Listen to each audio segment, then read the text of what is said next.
다 함께 사도신경으로 신앙 고백하시겠습니다.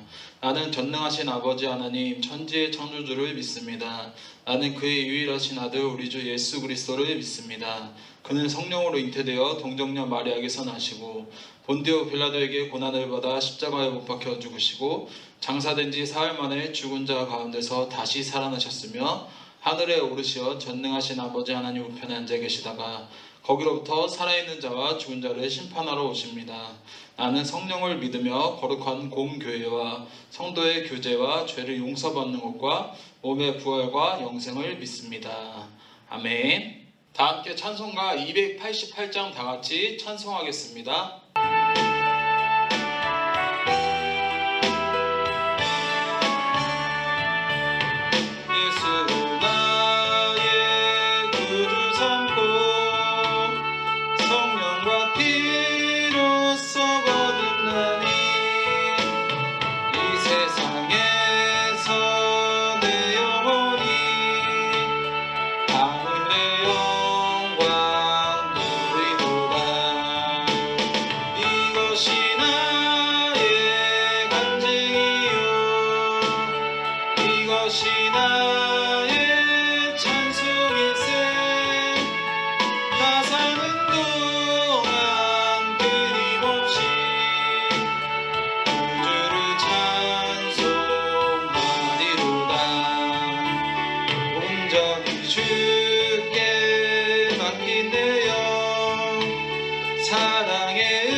오늘 하나님께서 주신 말씀은 역대하 33장 10절에서 13절까지의 말씀입니다. 제가 봉독하여 읽겠습니다. 여호와께서 므낫세와 그의 백성에게 이르셨으나 그들이 듣지 아니하므로 여호와께서 아수르 왕의 군대 지휘관들이 와서 치게 하시매 그들이 므낫세를 사로잡고 쇠사슬로 결박하여 바벨론으로 끌고 간지라. 그가 환난을 당하여 그의 하나님 여호와께 간구하고 그의 조상들의 하나님 앞에 크게 겸손하여 기도하였으므로 하나님이 그의 기도를 받으시며 그의 간구를 들으시사 그가 예루살렘에 돌아와서 다시 왕위에 앉게 하시매 므낫세가 그제서야 여호와께서 하나님이신 줄 알았더라. 아멘. 할렐루야. 아멘. 온라인 예배 가운데 함께 하시는 성도님들을 환영하고 축복합니다. 오늘 함께 나누고자 하는 말씀은 역대하 33장의 므낫세에 대해서 함께 나누고 은혜 받는 시간이 되시기를 간절히 소망합니다. 저희는 크고 작은 고통과 아픔 가운데 우리는 살아가고 있습니다. 갓난 아이부터 노년에 이르기까지 한 사람 한 사람 각자의 삶을 들여다보면 고통을 겪지 않는 사람은 없을 것입니다. 이와 같이 저도 얼마 전에 아픔을 겪었습니다. 이 담낭의 담석이라는 질병으로 인하여서 며칠 동안 잠을 못 자고 떼구르르 구르며 아픔을 겪었던 일이 있었습니다. 저는 이 아픔을 통하여서 겪었던 깨달은 점이 많습니다. 우리가 흔히 하는 말이 있지 않습니까? 아프니까 청춘이다 라는 말이 있습니다. 저는 이 말을 잠깐 이렇게 바꿔보고 싶습니다. 아프니까 병원이다 라는 말로 바꿔보고 싶습니다. 아프면 병원 가시길 바랍니다. 아프면 참지 마시고 병원 가시길 바랍니다. 하지만 저는 더욱더 깨달은 점이 있습니다. 저는 이 아픔 가운데 어머니께서 저한테 하시면서 기도하시면서 말씀하시는 것들이 있습니다. 은철아, 지금이 우리가 기도가 필요한 때다. 우리가 믿음으로 더욱더 나아갈 때다 라고 말씀하셨습니다. 저는 그 말씀 가운데 너무 많은 것을 깨닫게 되었습니다. 기도가 필요한 때다. 이것이 우리가 지금 우리의 실상의 모습이라는 것입니다. 우리의 모습 가운데 기도가 필요한 때입니다. 우리의 믿음이 흔들려서 기도가 필요한 때라는 것입니다. 우리의 아픔을 겪고 있는 가운데 기도가 필요한 것이 아니라 늘상 기도로서 나아가자라는 것입니다. 저는 이 아픔 일주일 동안 많은 것들을 깨달았습니다. 이 아픔을 통하여서 하나님께서 고쳐주시겠지. 기도로서 나아갔습니다. 당연히 깨끗하게 고쳐주셨습니다. 어머니의 기도로, 저의 기도로, 많은 교육자분들의 기도로 아픔을 이겨나갔습니다.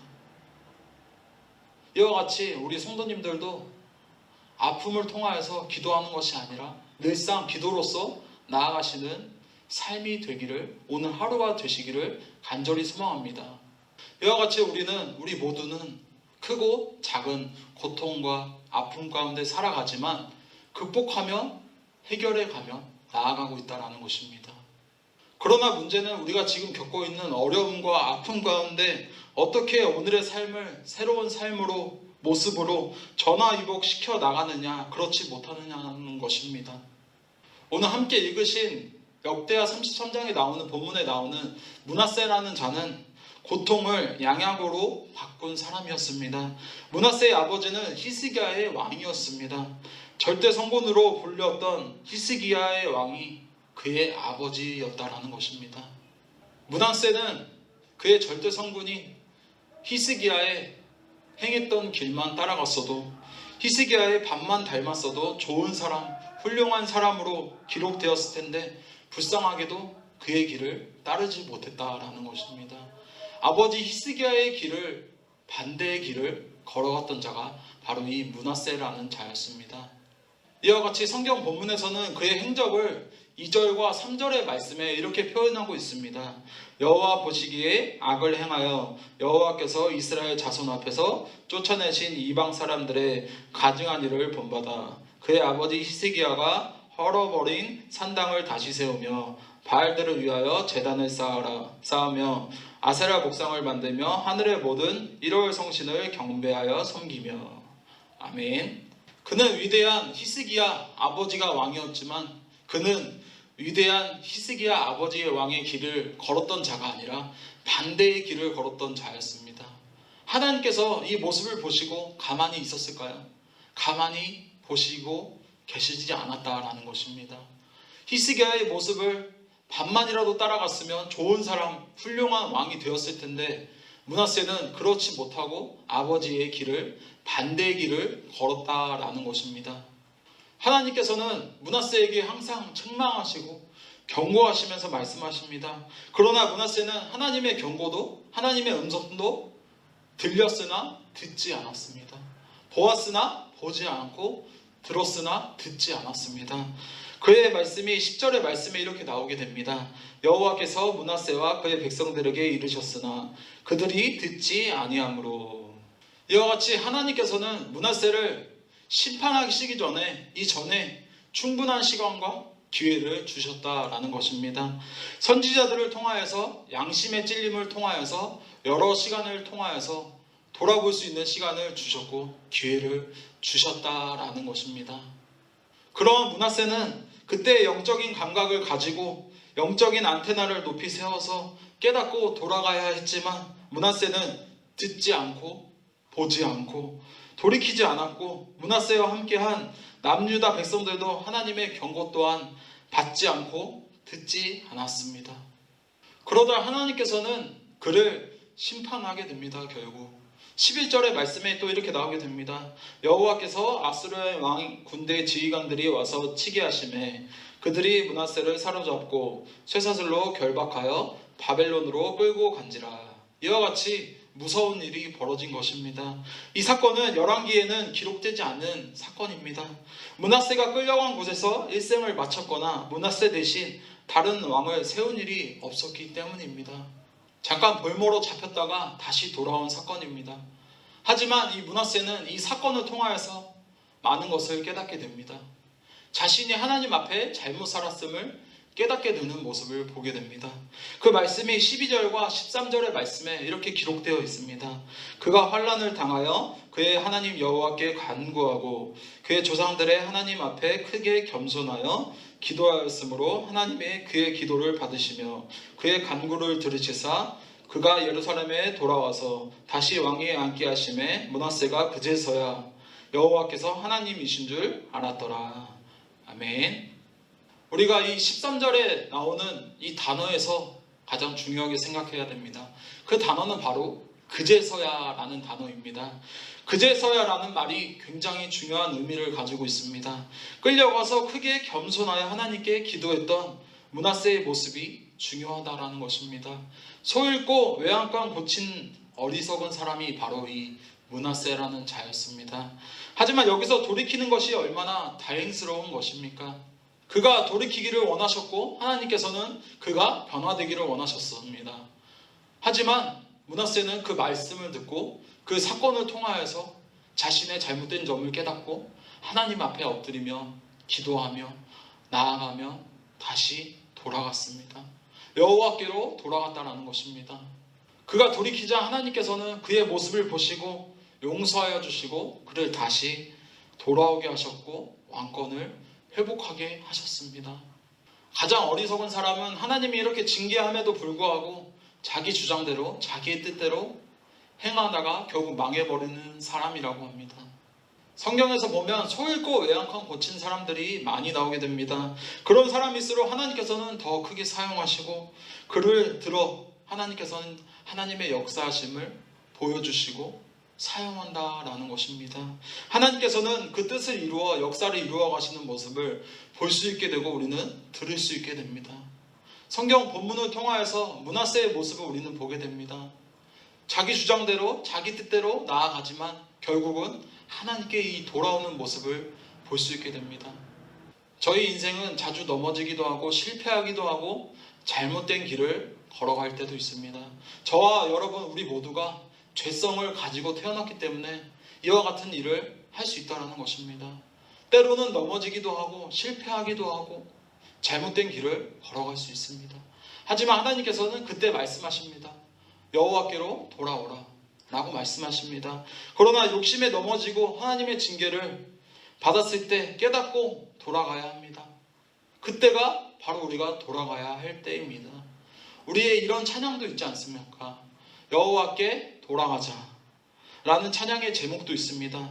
그 찬양의 제목의 가사는 이와 같습니다. 여호와께 돌아가자 우리 돌아서도 그는 변치 않네. 여호와께 돌아가자 우린 넘어져도 그 사랑 영원하네. 우리가 넘어져도 우리가 돌아서도 그 사랑은 변치 않는다라는 것입니다. 하나님께서는 항상 기다리고 계신다라는 것입니다. 깨닫지 못하고 돌아오지 못하고 듣지 않으면 하나님의 심판은 돌이킬 수 없다라는 것입니다. 이와 같이 므낫세처럼 영적인 감각을 안테나를 세워서 하나님의 말씀을 귀 기울이며 나아가시는 우리 주님의 백성, 주님의 성도님들이 되시기를 간절히 원하며 바라며 축복합니다. 말씀을 정리하겠습니다. 사랑하는 종로교회 성도 여러분, 오늘 말씀을 통하여서 이 역대하 33장의 말씀, 이 므낫세를 통하여서 성경의 많은 사람들을 통하여서 하나님께서 오늘 하루 가운데 어떻게 이루어 가시는지를 기억하시길 바랍니다. 반드시 잊지 마시길 바랍니다. 하나님의 은혜 가운데 우리가 살아갈 수 있다는 기억과 사실을 잊지 마시길 바랍니다. 저와 여러분 우리 모두는 연약하고 부족한 존재이기에 우리는 오늘 하루 다짐하며 고백하며 나아가지만 넘어지고 실패하는 것이 우리들의 모습입니다. 하지만 넘어지고 실패하고 좌절하고 끝나는 것이 아니라 다시 회복하여서 하나님께 나아가는 주님께 나아가는, 여호와께로 돌아가는 저와 여러분, 우리 성도님들이 되시기를 간절히 소망합니다.